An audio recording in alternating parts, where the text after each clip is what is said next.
Même si une petite minute de plus grignotée, je n'ai pas osé retirer la parole à notre cher collègue. Sauf que vous aurez le devoir de rembourser le crédit de minute de parole à Julien. Bien, nous allons poursuivre cette fois avec un non-inscrit, puisque nous avons aussi des non-inscrits. Nous passons la parole à l'honorable Serge Maurice Mabiala.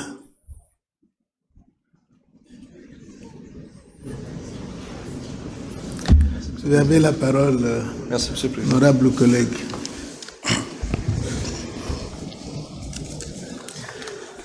Monsieur le Président de l'Assemblée nationale, Monsieur le Premier ministre, chef du gouvernement, Mesdames et Messieurs les membres du gouvernement, distingués invités, honorables députés, chers collègues. C'est en application de l'article 28A, Monsieur le Président, de notre loi fondamentale que dans la règle, nous siégeons, débattons et votons la confiance dans le programme de politique générale que Monsieur le Premier ministre, chef du gouvernement, présente devant la représentation nationale ce jour. Monsieur le Premier ministre, nous avons écouté votre déclaration de politique générale et nous regrettons de porter à votre connaissance que nous ne vous accorderons pas notre confiance, car nous ne vous croyons pas capable de réaliser tout ce que vous venez de déclamer. Monsieur le Premier ministre, dans sa récente prise de parole publique, l'archevêque métropolitain de Libreville a, fort à propos, résumé les urgentes préoccupations quotidiennes des Gabonais. Nous saluons et nous savons gré à cette autorité morale d'avoir su dire brillamment les tourments, les affres et la consternation des hommes et des femmes de ce pays. Point n'est donc besoin pour nous de surabonder son propos. Nous nous limiterons simplement à appeler votre attention sur une question qui cristallise le mécontentement des populations dans les centres urbains de notre pays. Monsieur le Premier ministre, le Gabon compte un peu plus de 2 millions d'habitants. La moitié de cette population vit dans Libreville et ses communes voisines. La moitié du million restant vit dans les chefs-lieux de province de nos provinces. Devant ce constat, il vient que la question urbaine est un défi majeur et urgent à relever. Or, vous ne l'évoquez pas. Est-ce que vous vous figurez, Monsieur le Premier ministre, que les déficits urbains entravent la croissance économique et dégradent la qualité de vie des Gabonais? Que les incertitudes urbaines maintiennent les Gabonais dans la pauvreté, entretiennent les inégalités, l'exclusion et l'insécurité? Notre pays traverse une très grave crise urbaine qui n'annonce nullement l'émergence à l'horizon 2025.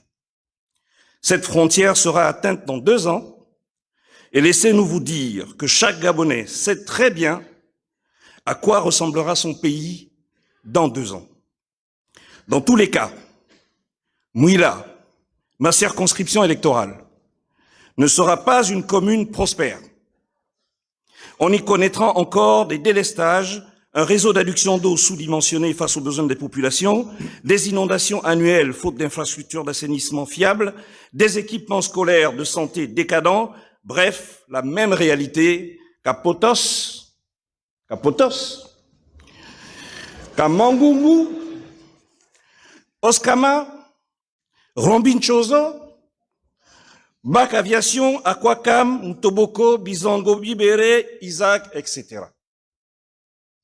Monsieur le Premier ministre, la liste est interminable, mais il faut qu'un jour la promesse de la République se manifeste dans notre pays. La République répartit et dispose les pouvoirs publics afin que ceux-ci portent et garantissent l'intérêt général. Vous êtes chef du gouvernement, chef de la majorité parlementaire, mais quelle réponse comptez-vous apporter aux défis sans nombre qui se dressent devant vous? Partout, l'eau potable, l'électricité, l'assainissement, la sécurité manquent. L'offre de logement est toujours attendue depuis 14 ans. La qualité et la sécurité des transports en commun toujours si peu convaincantes. Les embouteillages dans votre commune d'Akanda, aux portes des quartiers charbonnage, de Carrefour Yahi, Carrefour Sni et ailleurs, entravent la croissance et nuisent à la santé des Gabonais. En ce qu'ils produisent chaque jour du stress, il se dit que ces quartiers sont sous-intégrés. Mais comment est-ce possible en République où la loi est la même pour tous? Tout cela, et pour ne parler que de cela, questionne la crise urbaine irrésolue depuis 62 ans. Comment donc comptez-vous donner corps à l'espérance?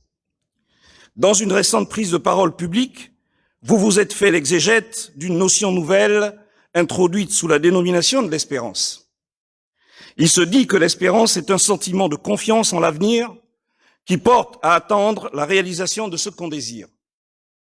Monsieur le Premier ministre, figurez-vous qu'il y a belle lurette que les Gabonais ne vivent plus dans l'espérance d'un bel avenir. Il y a bien longtemps que les Gabonais ne croient plus dans la crédibilité de leurs institutions.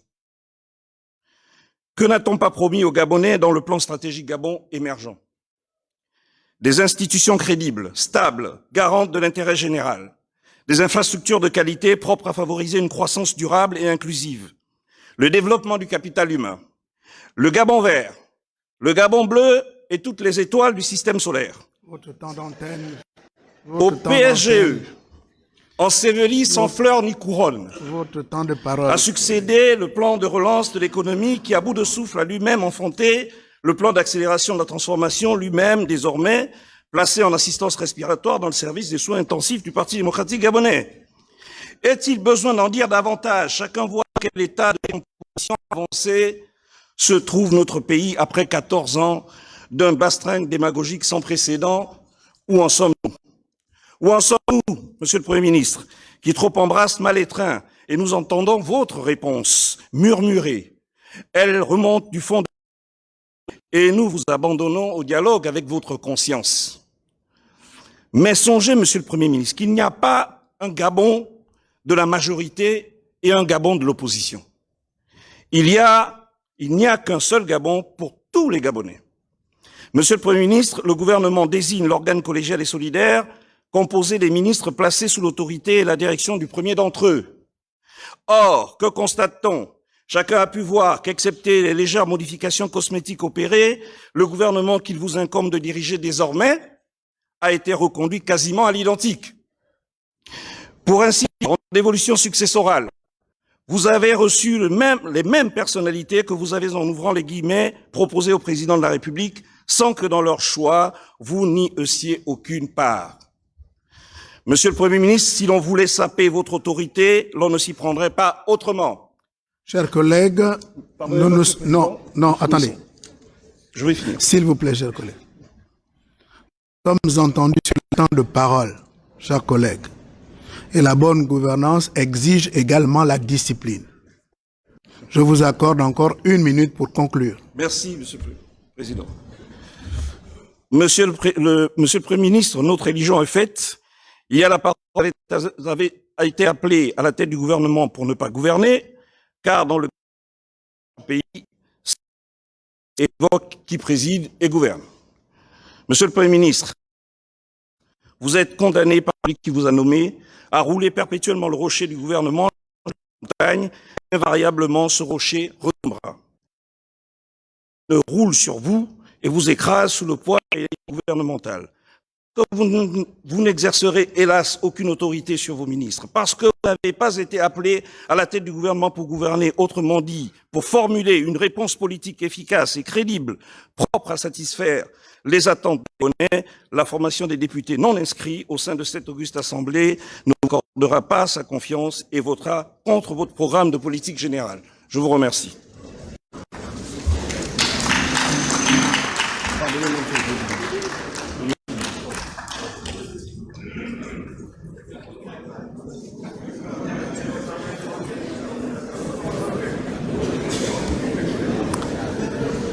La parole est au groupe Les Démocrates, en la personne de Séraphin Akouré Davin.